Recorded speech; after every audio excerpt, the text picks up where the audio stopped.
Still waiting for Hi. the rest of it. I Good think we could start. evening. I think so too. Good evening. Yeah. I still like the other little part that we kind of cut off with this new one.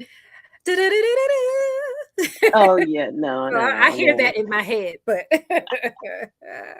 good evening, everyone, and welcome to another episode of Arthur's Up. I am here with my co host, Ruth Griffin, and as the screen says, I'm Victoria E. Henderson. We are missing one of our compadres tonight. Yeah. So very sad. Oh, okay. Yeah. Don't add the drama to it. No, she was under the weather, so she's I sitting out miss the night. her. That's all. I miss it. You Oh, know well, what? I do the okay. same thing when you're not here. We're missing Ruth tonight. Oh, okay. That's fine, and I thank you for that. I do, but let's not make it more than what it is. So, Well, I'm full of drama, so I well, can't help. yes, that's true. Just remember you said that. So Okay, I'm we're really. agreeing, I'll but be you said nice. that. Yes. Yes. We're missing our the bronze girl tonight, and we wish her well wherever she is tonight. Yeah. She's not going to be with us. We miss you, Andrea. Okay, all right. So it's just Ruth and I tonight, and as always, this is one of our favorite places to be. Ruth, you have a greeting for the folks? Hi. Welcome. Thank you for being here. No. All righty, all right. And as usual, we have a wonderful show outlined for you tonight. And so go ahead and like and share. We warned you in advance, okay? So, as usual, we're going to get started with our week in review. And our lovely Ruth has agreed to go first. So, how was your last week, Ruth? It was busy. So I mean, seriously busy. So Oh, I wow. think it was what the first week that I came back from um being with my granddaughter. Yeah. And it was just like, oh, I have appointments and I have more appointments. And I'm like, when am I going to get to sit down? And then like yesterday, was it yesterday? Yes, yesterday. So the church had their or the church and Duke sponsored the 5K crush. Collectible Yeah, for the um, colon cancer. cancer. Yeah. And um, I feel like if it wasn't for the pollen and the allergies, it wouldn't have Oh, been so bad. so I bad. was just walking and I felt like, oh my goodness, I, it should not have taken that much out of me. Let me put it that way. Really? Oh, Well, because of yeah, the well, and it allergies? was yeah, and I realized afterward because I am so used to either like walking on a treadmill or walking through my neighborhood, which is just level. They had Yes. us going up and down hills and through neighborhoods and Really? potholes. Oh yeah, yeah. So it I'm wasn't trying to bad. think It was near the church, where is there yeah. hills and stuff? Oh yeah. No, when you walk out to the main road and you keep On going William Penn Plaza? down, yeah, and then Mhm. you go through the back of the neighborhood. Oh yeah, no, it's all up and down. So um speaking for me, Yeah. and then for whatever reason the allergies hit me really bad this year. Oh, wow. It I'm was sorry. just like I'm good, and then like the next day I couldn't even breathe. I'm Oh, like, wow. what the heck? So all that aside, and then I decided to come home and start packing I saw your stuff. video. Yes. So books are great, they're fun, they're wonderful until you have to pack them up. And then it's just like, Yes. why do I own so many gosh darn books? Right, So, right. I mean, it is what it is. So I'm good, but just that was my week. That was my week. Yeah.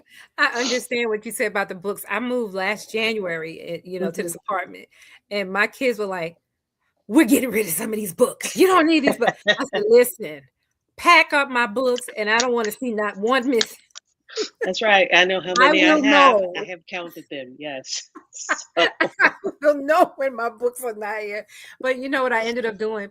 I kept my spiritual books, like my books that what's his name? I forgot the author's name, but he writes books and he writes the main book, and then there's a journal that goes with it. So there's like hmm all these books with hmm journals that go with it, all the little sets. And then I was like, and don't you dare throw away any of my TD Jakes books.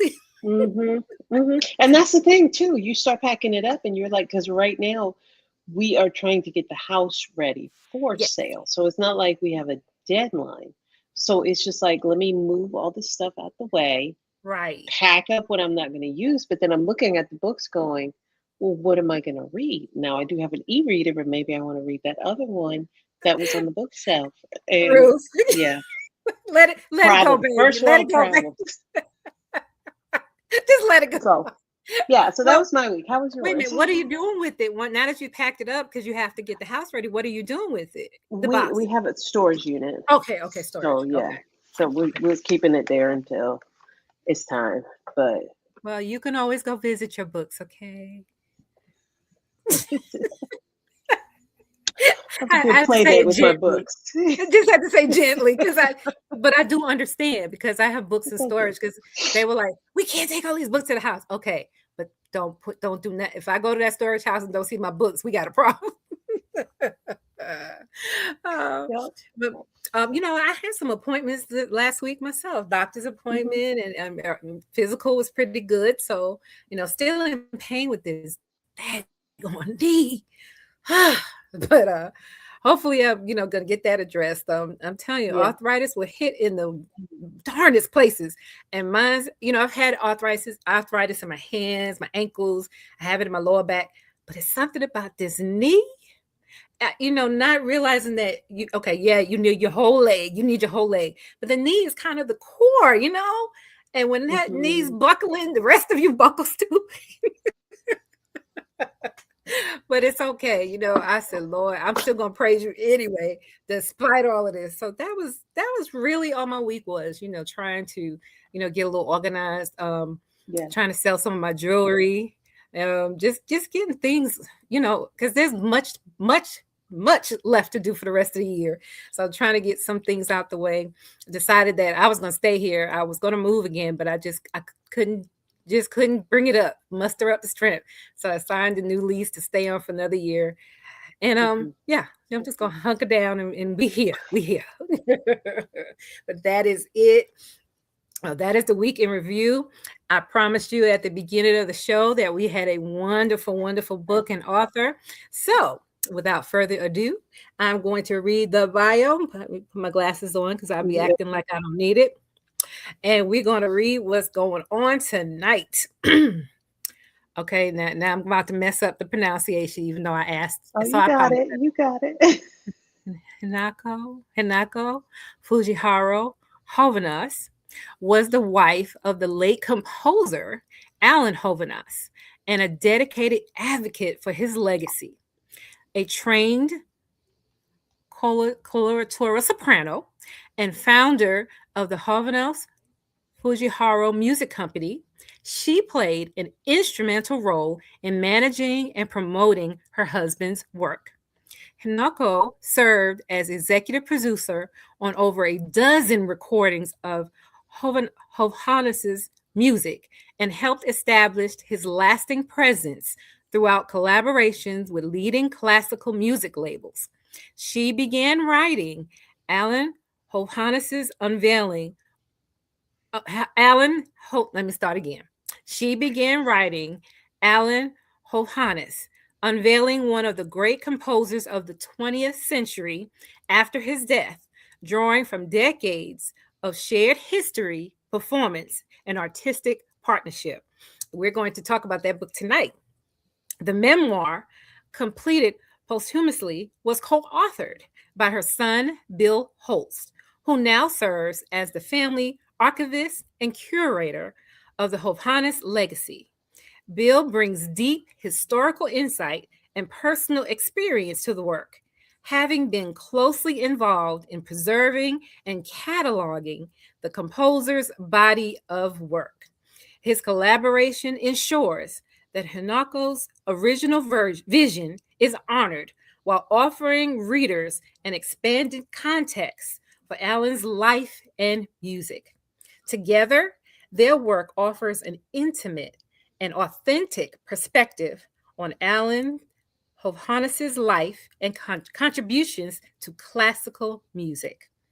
This book serves not only as a tribute from those who knew him best, but also as a vital addition to the historical record of American music. Guys, you guys are in for a treat tonight. And after a short break, we'll be back with co author of this beautiful book, Bill Holst. We'll be right back.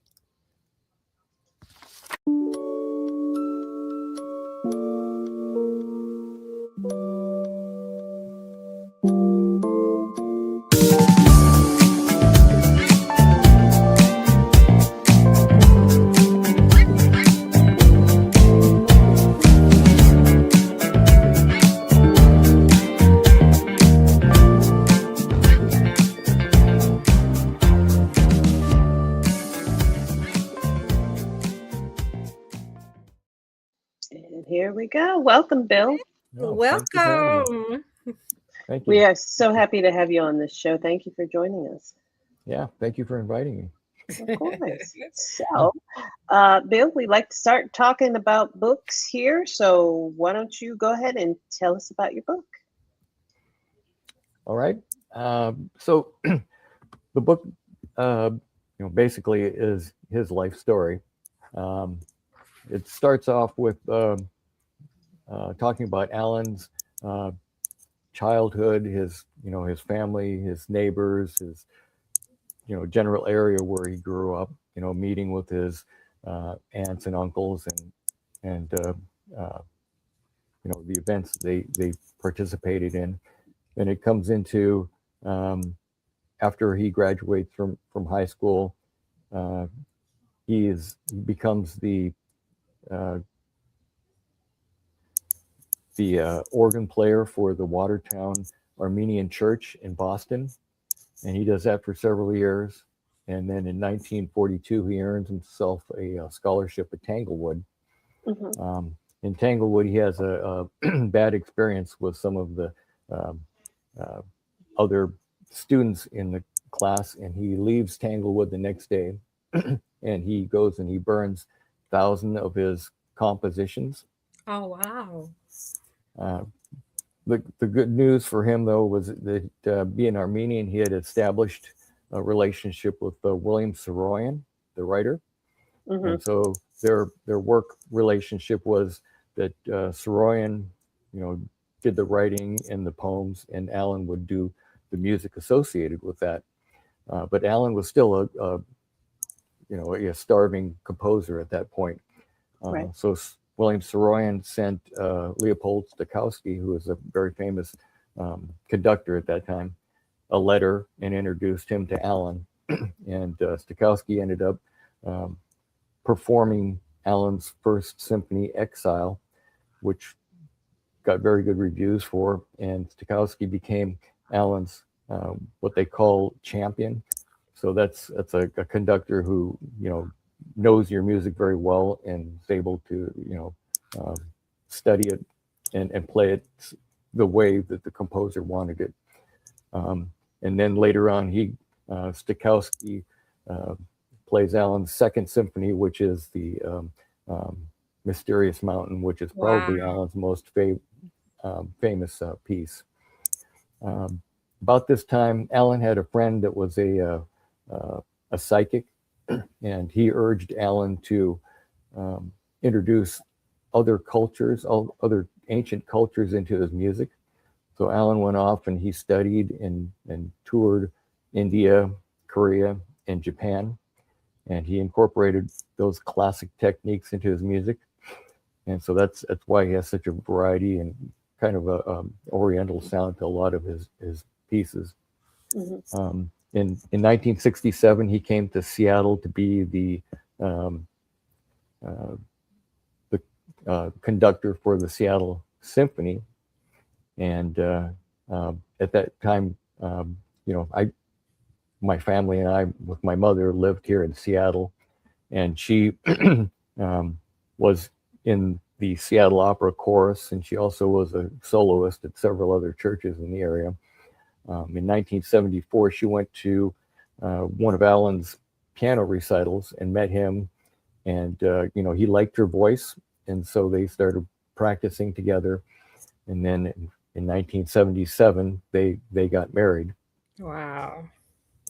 So at that point, the book transitions kind of into, after they get married, they go on tours throughout the United States to different concerts in Europe. Mm-hmm. There they meet, different conductors, people throughout the music world. And so you get a flavor for why he wrote certain pieces and the background behind them in the book. And then, of course, you get some of the gossip behind the music world, the classic music world in there. And then that goes on for a period of about 10 to 15 years. And then he transitions. My wife and I got married, and we had children. We lived very close to them. And so Alan wasn't really good with children. But, we would go there on a weekly basis, maybe Sunday dinner or something like that. And so Alan started getting used to him, and he became the grandfather to my children. And he became very much the grandfather, type. We would go on local small trips here and there. And so he was very much into that. The book then transitioned into the period where Alan, in his mid 80s, he gets sick, as diagnosed with dementia, and has other health issues. And so my mother didn't want him in a nursing home, or she overlooked everything medical for him. Right. So she was very protective of him, and she watched him. She ended up taking care of him, 24 hours a day. And Oh, so there's wow. that whole period of, the true love of taking care of someone in that situation. And Alan, he wanted to stay alive for my mother. And so there was a certain amount of, of his effort on his side just to stay alive for my mother. Mm-hmm. And then the last part of the book transitions into, after Alan's passing, my mother's longing for Alan, and, she'll walk around the house or outside and see a flower that reminds her of a time she spent with Alan. And so there's a lot of that, longing for your partner. Right. Okay. Now, was Alan aware of, because your mother primarily wrote this book, so was he aware that of her desire to write it, to share these stories, or was this something that came afterward? So writing the book actually came afterward, but it was, initially spurred on by Alan. So Alan was a great storyteller, and he would tell my mother stories about different composers like, Beethoven, Mozart, Sibelius.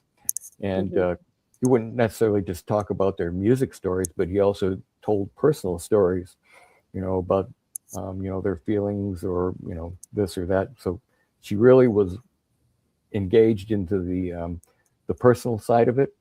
And what she felt was that, that's something that she should do for Alan also, is that, a lot of people out there know of Alan for his music, but they don't know how, the personal side of him. So that way you'll be able to relate, what was the composer thinking while he was writing this music. And so that's kind of what the background of that was. And I think that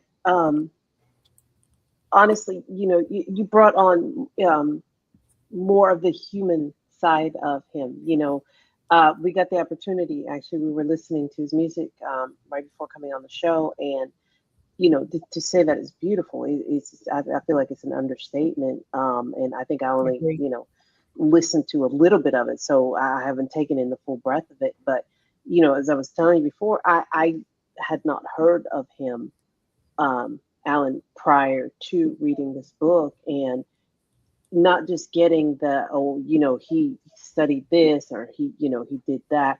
That human side of him made the book, honestly, very interesting, and it made me want to learn more. Made me want to read more about him, made me want to understand his impact on the world of classical music, and not just classical music, correct? Right.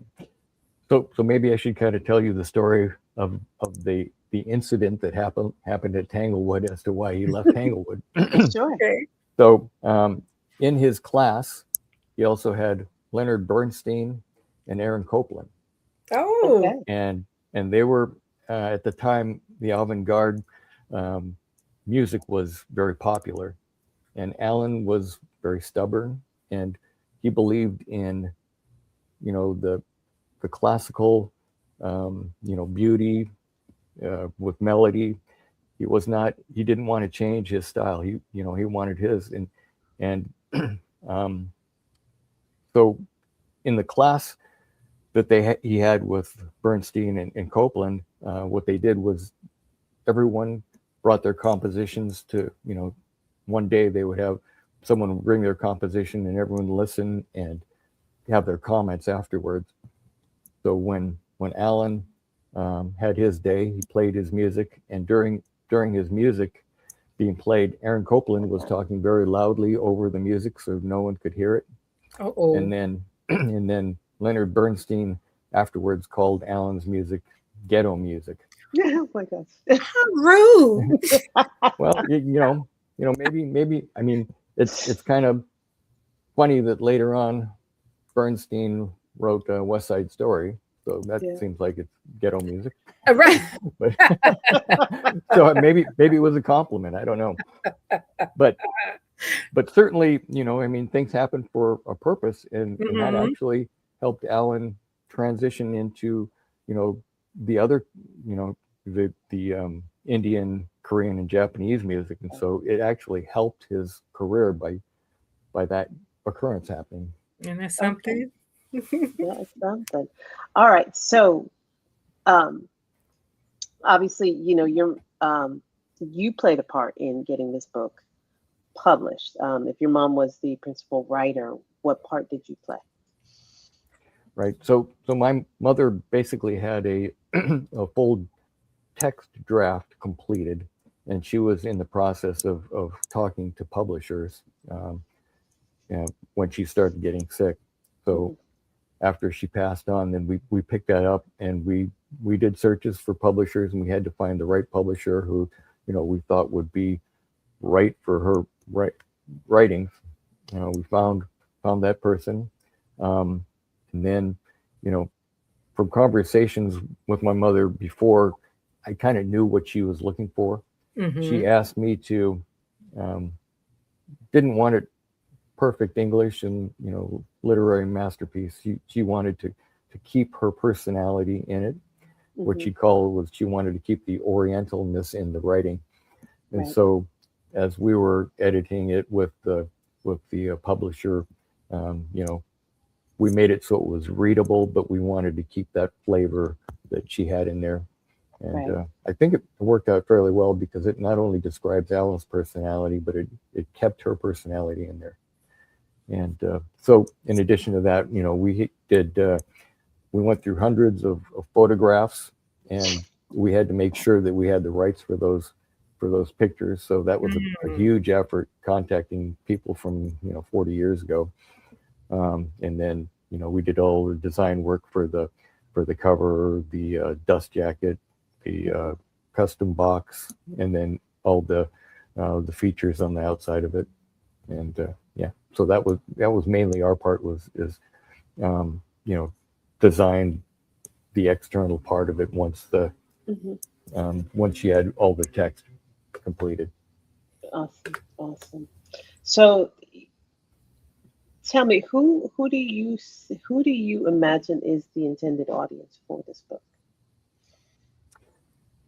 So I think the audience is mainly for the listeners of Hovhaness music, but I think it's Mhm. for anyone who wants to.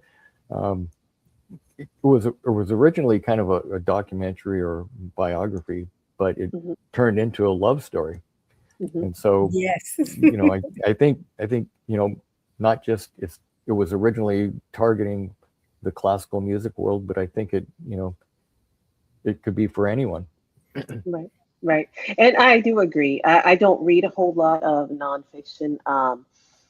I don't read a whole lot of memoirs or biographical books, but this was one that once I got into it, it was like, oh no, this is entertaining. This is, again, we're seeing the human side of Alan, not just the, the, the great things that he was able to accomplish in his life. So I would most definitely agree with you. And I would I would say to our audience that, if, you know, beyond the genius of his work, he Right. was definitely a man to read about. And this book was a great tribute to him, I would say. So I understand you have an excerpt that you would like to share with us. Yes. Yep. Yeah. So this comes out of the out of the book, and of course this is my mother speaking. Uh-huh. So um, this is called "Love Song Vanishing into Sound of Crickets." One of Alan's piano pieces was composed for my Valentine gift on 1979. Wayne Johnson, who had recorded the piece in his piano album for Crystal Records, was interested in Alan's piano music. Johnson was professor of piano at Pacific Lutheran University. Alan met him often in the studio on campus, and they would talk about his piano pieces while I was taking voice lessons upstairs. Johnson wrote in his CD liner notes, "This piece was written by Hovhaness in 1979 as a Valentine for his wife, coloratura soprano Hinako Fujihara. It begins with a tender expression of great beauty and simplicity. Perhaps Hovhaness had Hinako's voice in mind. During the middle section, the exquisitely contoured melody soars effortlessly above a background of gentle triplets, eventually fading out completely as the sound of crickets slowly becomes part of the listener's consciousness. But the real story is that during the time Alan was composing this piece, he was hearing a noise in his head that sounded like crickets. Oh, wow. We tried to do something about it, but the doctors didn't know what it was. Hmm. August 1st, 1995 was finally the first time he didn't know who I was for a short time. Then we knew what was happening to him for sure. This music is a premonition of a tragic love story. His love for me was slowly fading away and taken over by the sound of crickets that was surely not his choice. And I remain alone, remembering for both of us his great love for me." Wow. Wow. Wonderful. I wasn't expecting you to stop. I was like, keep going. Keep going. Go ahead, Victoria. I'm going to say to our audience what I always say: get the book, get the book, get the book.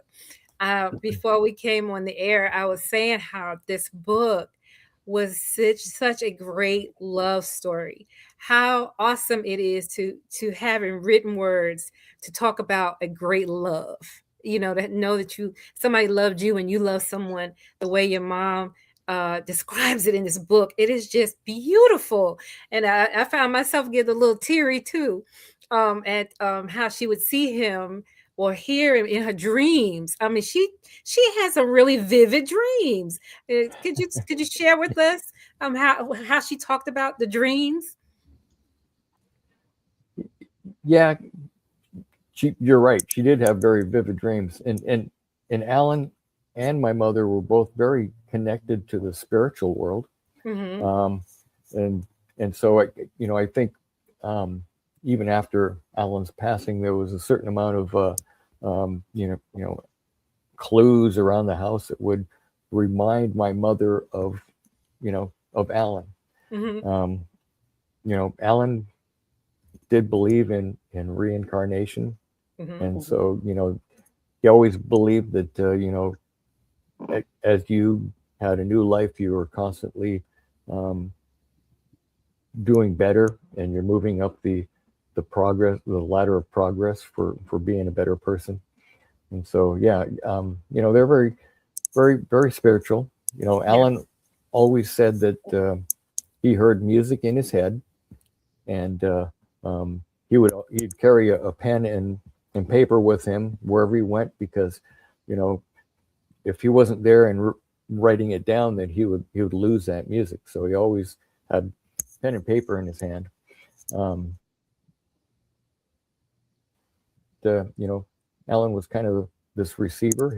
his soul or spirit was in tune with the universe, Yeah. and so he was able to interpret, what the wind, what the trees, what the mountains were saying, and then capture that into his music. Right, right. I definitely could tell that it seemed like he did draw inspiration from his spirituality and nature. Um, what is one personal story that you could share about Alan that people would be surprised to hear? Or tell us a little bit about him, or memories of him that you have. Surprised to hear. Yeah, I'll see if this one is okay. So Alan was he was quite a character. I after high school, I actually lived with my mom and Alan for um, about 2 years, Hmm. and so I got to know Alan very well. While my mother was doing dishes or something, he would always tell us stories or tell me stories about. He always liked talking about Edgar Casey, Atlantis. One of his big big subjects was Francis Bacon, and he would tell me stories, before dinner, and then afterwards, we'd go um, into the living room, and he would play music for me. Um, but Alan kind of like um, some of the other geniuses that you know a lot of their attention is towards what they're doing, so other things aren't being aware of. For instance, if Hmm. you asked Alan, hey, where are the car keys at, he wouldn't know. But but but but his music was, I mean, he was very on top of his music. But um, hopefully this story doesn't get edited. It's kind of my favorite. It's just this um, funny story that Alan and my mother always got into funny situations. Um, Uh-huh. so before concerts, the the composer fills out notes for the program, Hmm. and so they give a little write up of about the music and things like that. And this this particular piece that he was playing, or was being played, was called Sea of Unconsciousness. And anyway, he was writing the program notes for the Sea of Unconsciousness, and in the middle of writing unconsciousness, he forgot how to spell it, and so he Okay. was going to the dictionary, and he started writing it, but then he got up and walked towards the dictionary to correct the spelling, and he got distracted. I don't know if it was somebody at the door or phone or what, but um, in the middle, he never made it to the dictionary, and he sent the program notes out, and they got printed and stuff like that. And anyway, the day of the concert, they come in and they sit down, and they're preparing themselves before the concert, and he opens up the program notes and, sees that he didn't finish with unconsciousness. He actually wrote um, UNCO, uh, which unfortunately in Japanese means poop. Oh, and Ah, and, and so you oh know my they're looking around the place to see if there was any Orientals in the crowd, because I mean, could you imagine that, a guy oh my God. taking his wife out, go out for dinner, they're all dressed up and everything like that. They say, hey, let's go to the symphony, and they sit down and they open the program and see a goodness. See a poop. Ah. Oh my goodness. Now I did well, I wasn't expecting that story, but thank you. Yes, thank you for sharing that one. Yes, thank you. but Oh yeah, my goodness.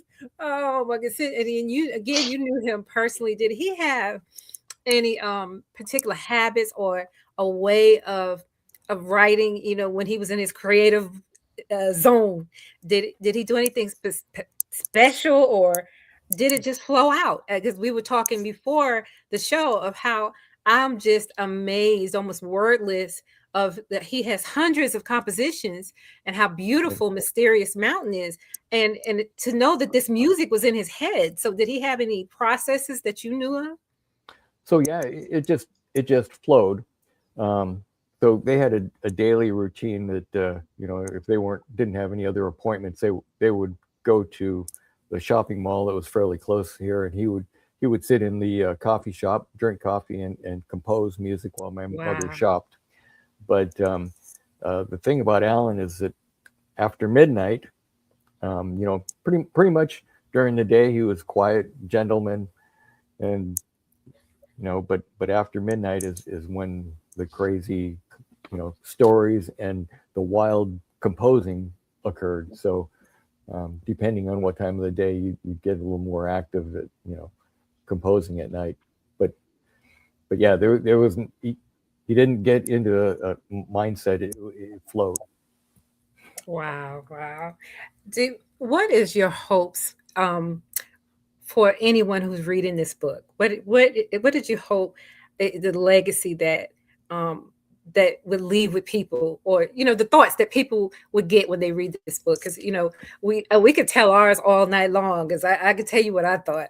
But what is your hopes? Like, Ruth asked you about the target audience. What is your hope that people will walk away with when they read your book?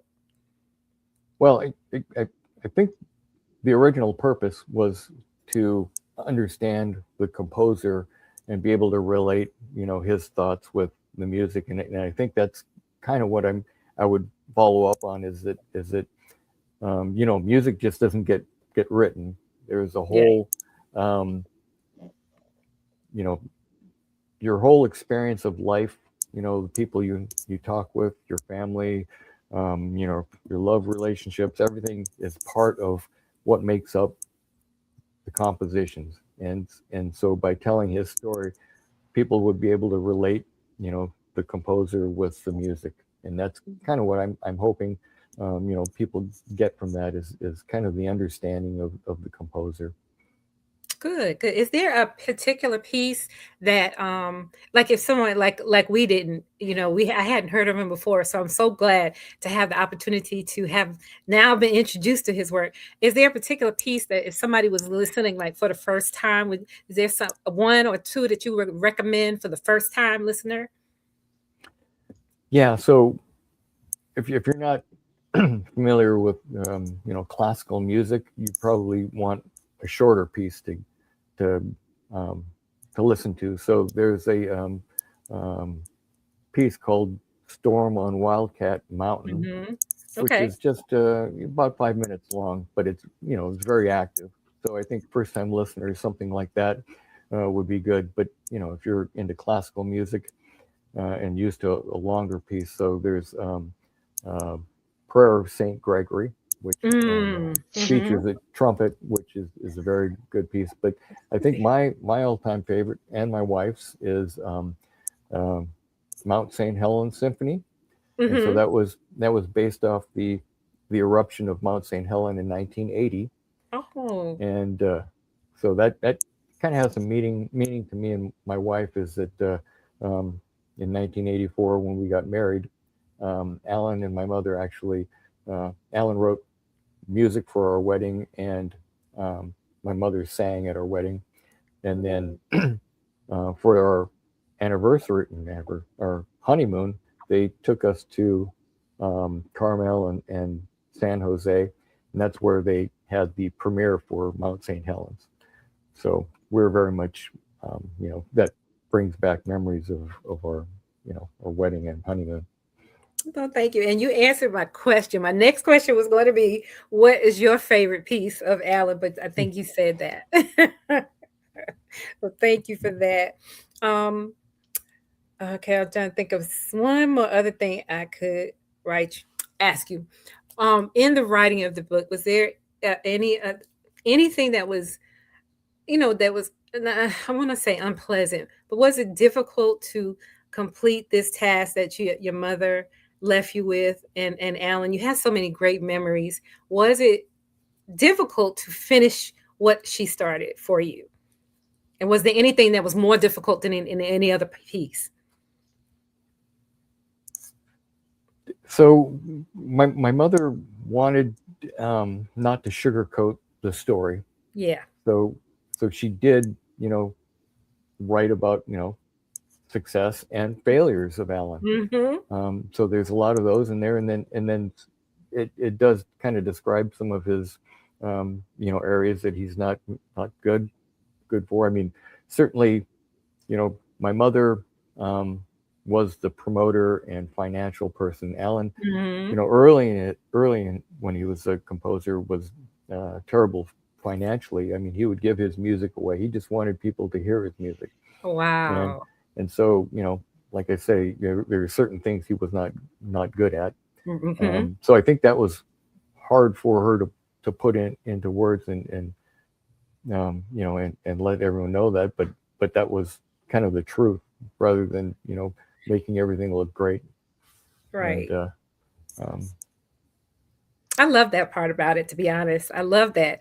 It is a true testament to, like Ruth said earlier, a human being behind all this great music. And I wish I could just talk to him and just get from him what was going through your head. And I asked you earlier too, before the show, um, is there any things out there on YouTube, any videos on YouTube of your mother singing? Because I mean, what was that like? To listen, to sit and listen to both of them play together. What an amazing experience that must have been. yep, yeah. So yeah, it was great. I actually went to a few concerts that they performed together, and that um, seems a little bit odd having Alan and my mother up there performing together. But I think their YouTube, they have Symphony 30 and 38 that Hmm. um, that they have online. So yeah, you can do a search on Alan Hovhaness, and there are you know hundreds of YouTube videos. Yeah, I found that out. But now I'm gonna go look for your mother's stuff too. I want to hear her sing. My mother has a sort of classical voice as well, so I'm gonna turn her on to that too. And I'm just so grateful that we got a chance to talk to you tonight. If you had to give some advice to up and coming composers today, what would you tell them, or what do you think Alan would tell them? What would Alan tell them? Oh, I mean, I would say, just keep, being consistent, believe in yourself. Uh, Alan really spent a lot of time with youth symphonies to help Mm, other composers, other musicians, and he actually helped a few musicians get, fairly well known. So, I mean, there's always in everyone's career, there's someone that will be able to help you. I know in my personal career in engineering is that there were certain paths I took, and there was one person that helped you get to where you needed to be. And mhm. so I think same in the music world is that there's always going to be that someone who gives you the opportunity that will advance your career. Wonderful words of advice. Where can our viewers find the book, or if they had some questions for you, how could they get in touch with you? Yeah, so we have a fairly new website. It's alanhovhanessmusic.com, Hmm. and I'll spell that. It's AlanHovhaness music.com, and there you can also contact me through email through that website. Book purchases are on there. Um, we also um, sell Alan's sheet music, uh, but that store is going to be available, I think, in about a month or so from now. Awesome. But currently we sell through another um, through our email, but we'll be able to purchase sheet music through there here in about a month. Well, thank you. Thank you so much for that information and for just spending time with us tonight, talking about the beautiful book and telling us some stories about Alan that we didn't know. Well, thank you so very Yeah. much. We really appreciate you being here. And I'm gonna say again, get the book, everybody. It's a beautiful, beautiful love story and a beautiful testament to this great body of work that's out there. Please, please get the book and listen to this wonderful composer. I told you before. I'm just speechless. I don't even know what to say, but do that, do that. Anything else, Ruth? Well, I was going to say we will have a replay of this show on Saturday night at 7 p.m. So you can catch it on ALH Broadcasting on Facebook and YouTube. And check out our website. That's it. We've got lots of information on there. So, Bill, thank you so much for joining us tonight. All right. Thank you. Thank you, and everybody else. Thank you again for being with us. Please be with us next Sunday at 7 p.m. sharp Eastern Standard Time. We will have another wonderful book, I do believe, next week. And as we always say, you never know what's going to happen on Authors Up. So come on back. Good night, Ruth. Good night, Bill. Good night, All right. everybody.